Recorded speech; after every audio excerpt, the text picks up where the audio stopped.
Right, it's been a wee while since I've made one of these videos, so today I'm going to leave from Benmore Gardens. I'm going to go up the east side of Loch Eck, along the forest trail, and the forest roads, down to Glenbranter, maybe down to Strachur at the Cregans for a pint, and then depending on battery levels, and then I am going to head down back to Glenbranter and then down the west side of Loch Eck, back to here to pick up the car.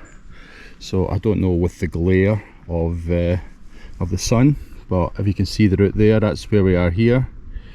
We'll cross the road and we'll go up the hill at Inverchapel, follow the forest trails, come down here at the memorial, then head across to Glenbranter, head up to the Cregans at Strachur, head back and then down the west side of Loch Eck. So should be about 46k, which is about 30 miles. So I've got a fully charged battery, so hopefully I should have enough battery power. But when the reason I'm going the direction I am is all the hill climbs are on the east side, so I want to do all the climb, which is up there. I want to do all the climbs, then once we get to Glenbranter I'll see how my battery levels are looking, and at that point I'll decide whether to go to Strachur or whether just to head back.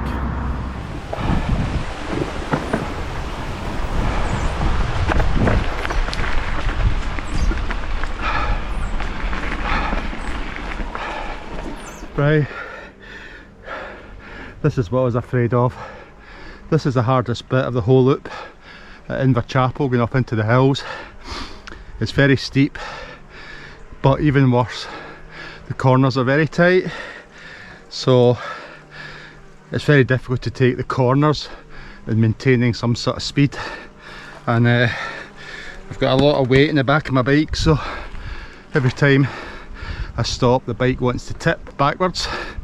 So unfortunately I'm going to have to do the rest of this bit of it on foot. Well, that was the steepest part of the trip. The worst is over, and that just about killed me. I was able to ride some of it, but most of it was just too steep, the corners were too tight. But you know, we're here now. Yes, there's some bits that are still uphill, but nowhere near as steep as that. So I stopped here to have my heart attack, have some water, and also do a tick check, because the path is very overgrown. So I was checking, because I was on foot for a lot of it, I was just checking my legs for ticks. So yeah, I'll get my breath back and then we'll carry on.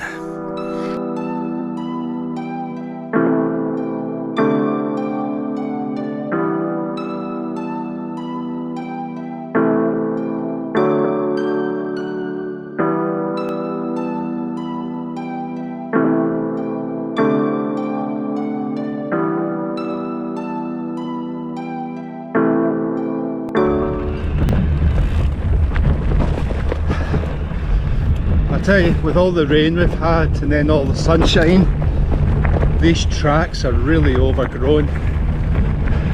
This bit's not too bad, but earlier on there's loads of brambles. My legs are cut to ribbons. Right, anyway, let's carry on.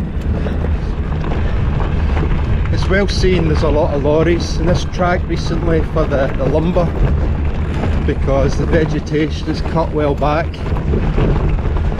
But I really can't get over how overgrown the path is compared to the last time I was up here, which was last winter. In one of my other videos I walked this track after a big storm, and it was just round about here. There was a massive landslide, lots of trees down, and it just wasn't possible to get round it, so I had to turn back. So, and then another time I came here and they were doing all the tree felling, and they wouldn't let me by, so third time's the charm. Usually I'm not a great lover of the trees getting cut down, but I do understand that they were planted in the first place as lumber, so they're a crop. But two things I do love when the trees do come down, well, probably the only two things. I love the smell of the freshly cut timber, and the other thing is you get the views. Look at this. I don't know how much you can see because my GoPro's on the handlebar, but I'm presuming you can see it. But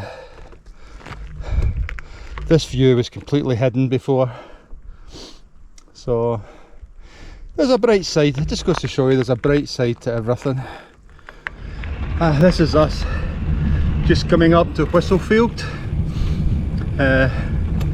Unfortunately at this bit we lose quite a lot of height, and then we have to gain it all back going up the Larach. But I've been keeping my power levels down, so I've only used 10% of my battery so far, so it should be okay.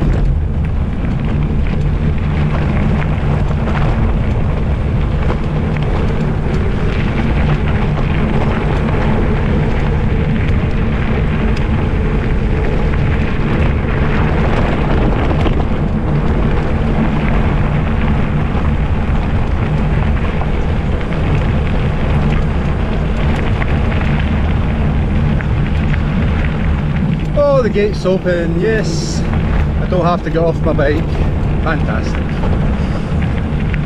And here we go, back up the hill, power levels to max.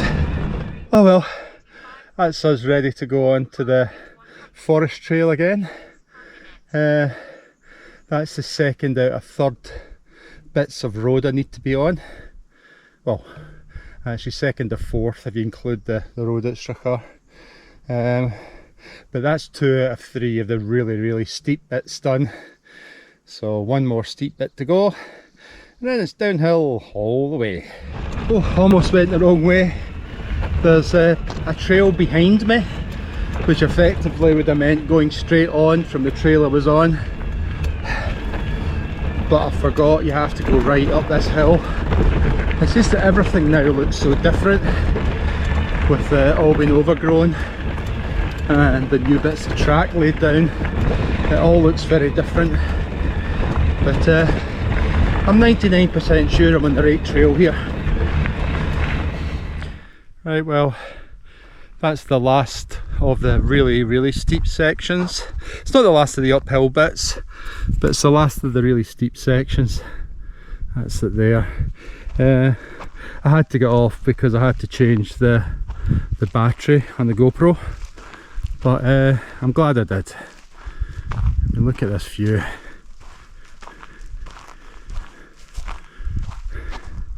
So Glenbranter's just kind of over there, so we'll be going through the forest, a bit more height gained, and then we'll just drop all the way down down to the road. You probably can't see it, but there's a telephone mast up there. So we've still got a bit of climbing still to go, but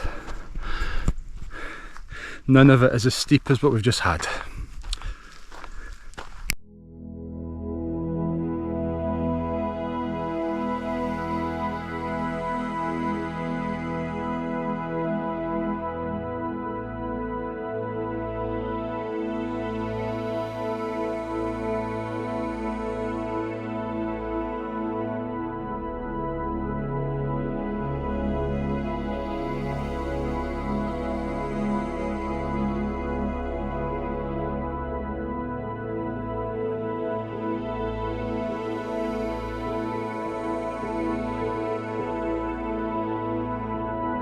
And this is us pretty much at the highest point. Definitely not going to fly my drone here because there's a big cell tower mast and that's a good way of having a drone fly away, is flying your drone near one of these things. Maybe transmission protocols have improved since the early days, but out of habit I never fly drones close to these things. So yeah, this is the furthest point into the hills that we're going to go. This is the Inverchapel hydro scheme, which has been in quite a few of my other videos. So quite often I stop here and have a bit of lunch, but not this time. There's a breakfast table in Glenbranter with my name on it, but from here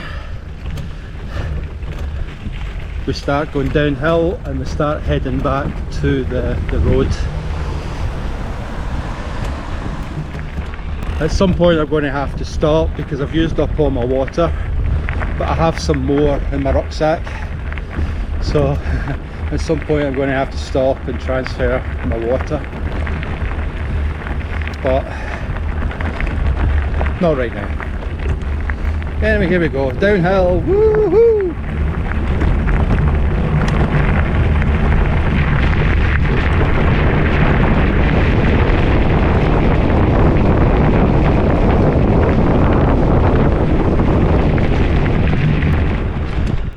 Oh. Wow, look at that view. Never seen it before because there's always been trees here. So that's Glenbranter just down there. I can't see the back of the GoPro, but I'm presuming I'm pointing to the right place. It's over there. You can see some houses over there. That's where we're heading. Ah, but look at the sun on Loch Eck. Beautiful.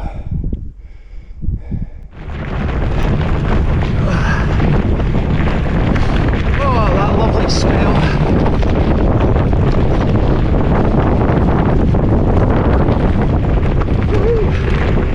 Oh, what a drop. I was afraid of this. It's a Monday, so I thought these guys would be working. Oh, they were hell of a nice guys. Had to wait a while till the guy with the machinery saw me and moved on. I mean, he left me such a massive gap to get through. He didn't need to leave me as much space as that, but these guys was professional as hell. And while we were waiting for him to move, we had a nice wee gap. Talk too soon. Right, the trick is you just have to wait till you're seen and then get called through. I suspect they didn't actually see me, but the guys had walkie-talkies. So the guys I was talking to probably called down, told him I was on my way, because he was definitely sitting there waiting for me. So that's really good of them. But this is a risk you take when you come on a track like this during the week, because that's obviously when the guys are having to work. But that's us almost at the bottom of the hill. We'll be joining the road pretty soon. Okay, so this is the Loch Eck car park. This is the end of the forest trail for now, and it joins the main road there. So we're going to be in the main road maybe for about a mile, half a mile, and then we turn off to get to Glenbranter, and then that's us off the road again. So yeah, I wanted to stop just to put my light on and refresh my water. That is a bit I wasn't looking forward to. It's a fast road, that. So that's that done. The only time I'm going to be back on the road now is if I decide to go for a pint in Strachur at the Cregans. My battery power is looking good, so there's every chance I'll do exactly that. This is it. It might be the halfway point geographically, but it certainly is more than the halfway point in terms of effort. We've done the hard bit. Right, lunchtime. Oh, I have been looking forward to this for about the last 10 miles. You know what? It's still warm. It's still warm. Oh, lovely. And some iron brew to go with it as well. So we'll have this, and I think I will. I'll push on to Strachur, go for a pint in the Cregans. It'll be quite late by the time I get back to the car, but this time of year I've got lots of light. Oh, that was lovely. Didn't realise how hungry I was until I started on those sausage rolls. Oh, things taste so much better when you're hungry. So yeah, I quite enjoyed that wee sit. But unfortunately the midges had arrived, so it was time to go.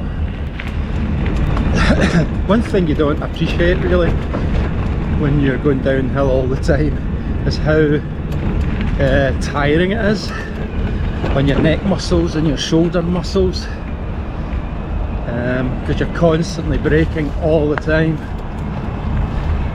So yeah, it's I'll definitely feel it tomorrow.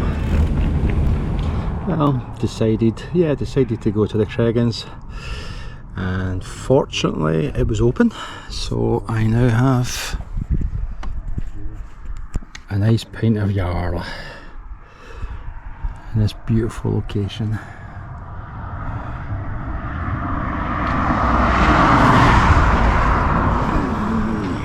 So I have to be honest, so the legs are feeling a bit jellyish, so I'll rest here a bit and hopefully I'll get some feeling back in my legs and then head back. So down to 50% battery power, but that should be plenty. Although I'm only halfway back, or rather halfway through the journey,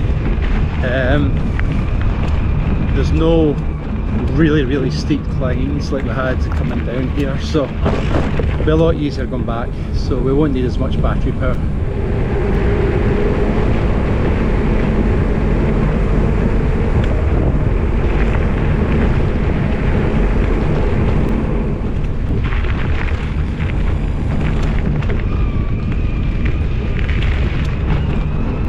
Right, so we're back in Glenbranter and heading back a different way.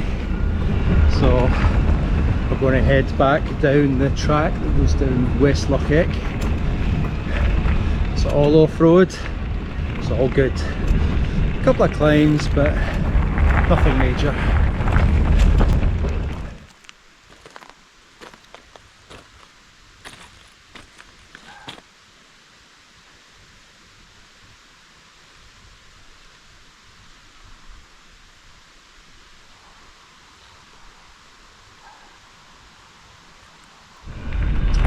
Well, that's us in Burnice now, or Burnice as one local told me to call it. We got a result because a gate that's usually closed, I usually have to get off the bike to open the gate. It was open, so I'll call that a result given how much trouble I've got getting on the bike and off again. But yeah, making good time. Well, we're just coming up to 44 kilometres according to my watch. I estimated the whole of this trip to be 46 kilometres, so it's going to be more than that. We're at 44 kilometres now. We've still got like about another 8 kilometres I think still to go. So we've just passed the old sort of cow shed that's on this trail, and we should be coming up to the bottom of the Paper Caves walk. Should get there in 20 or 30 seconds, which is it's the start of a walk that I get asked a lot about. Right, as I was saying before the battery ran out in my GoPro, I'm often asked about getting up to the Paper Caves and where the trail is. It used to be quite hard to see because there used to be an earthen sort of berm there, So that's the bottom of the trail there, and of course that was behind this sort of earthen wall, so it was difficult to see, but it's a lot more obvious now. But unfortunately there used to be a steel bridge here, and that was a good landmark, but it's not there now. They've replaced it by a culvert. So yeah, so in one way it's harder to find because there's no bridge there, but in another way it's easier to find because you can actually see the bottom of the trail. And that is us at the water treatment place on Loch Eck, onto a paved road. So my back, my shoulders, my neck and my bum thanks you very much for that. Lovely and smooth now. So 5 more minutes, I'll be back at the car, I think. Right, that's us up at Benmore Gardens now.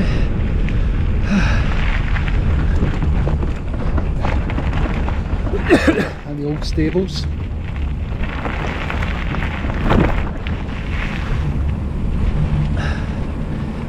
We're almost there. I think I swallowed a fly.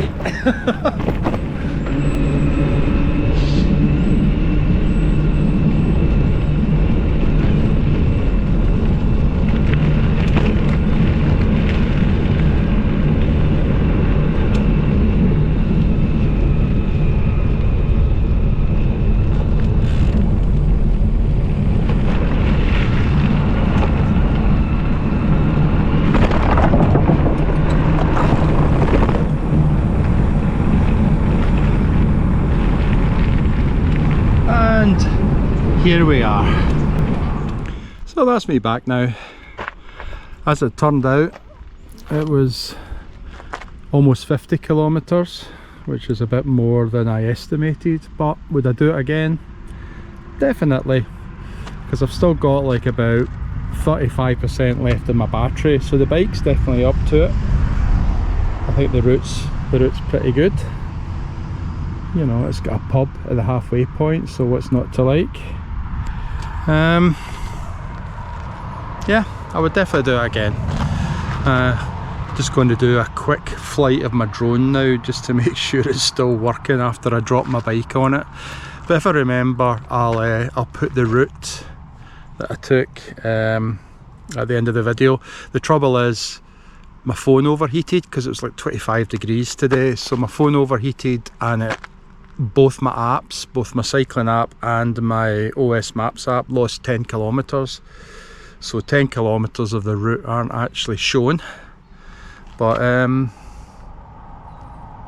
I'll see if I can find a way to put the map on at the end. Okay, so anyway, thank you very much for watching. See you later.